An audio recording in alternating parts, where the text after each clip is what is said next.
October 7.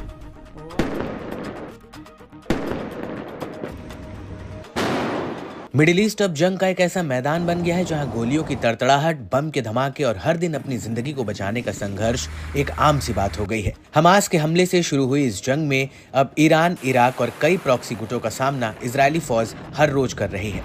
एक तरफ Israel है जो कि गाजा में सब कुछ तबाह कर रहा है, वहीं दूसरी तरफ हिजबुल्लाह और हमास समर्थित प्रॉक्सी लड़ाके हर दिन इजरायली इलाकों को दहला रहे हैं। इस दौरान जंग के बीच एक ऐसी खबर सामने आई है जिससे मिडिल ईस्ट के साथ साथ पूरी दुनिया शॉक है। जी हां, उत्तरी इजराइल के कैसरिया शहर में प्रधानमंत्री बेंजामिन नेतन्याहू के घर की ओर 2 फ्लैश बम दागे गए हैं। गनीमत ये रही कि जब यह हमला हुआ तब न तो नेतन्याहू और न ही उनका परिवार वहां मौजूद था और न ही किसी तरह के नुकसान होने की कोई खबर सामने आई है। इस हमले को लेकर इजरायल में खलबली मची हुई है क्योंकि 1 साल से ज्यादा समय से जारी इस जंग में ऐसा दूसरी बार हुआ है जब सीधे नेतन्याहू के ठिकाने पर बम दागने की हिमाकत की गई है।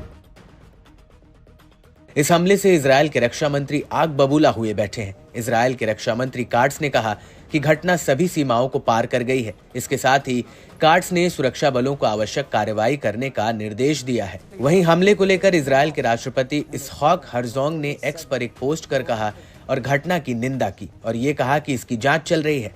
इसके साथ ही सुरक्षा मंत्री इटमार बेन ग्वीर ने भी एक्स पर कहा कि प्रधानमंत्री बेंजामिन नेतन्याहू के खिलाफ भड़काने की कोशिशें सभी सीमाओं को पार कर गई हैं। अब आपको बता दें कि इससे पहले नेतन्याहू के उत्तरी इजरायल वाले आवास पर अक्टूबर में भी ड्रोन से अटैक किया गया था, लेकिन यहां भी किसी के मारे जाने या नुकसान की खबर नहीं आई थी। फिलहाल नेतन्याहू के घर पर बम से हमला करने की जिम्मेदारी अभी किसी भी प्रॉक्सी गुट या किसी संगठन ने नहीं ली है, लेकिन ये बात जग जाहिर है कि उत्तरी इजरायल पर सबसे ज्यादा और हर रोज बम बरसाने वाला गुट कौन सा है।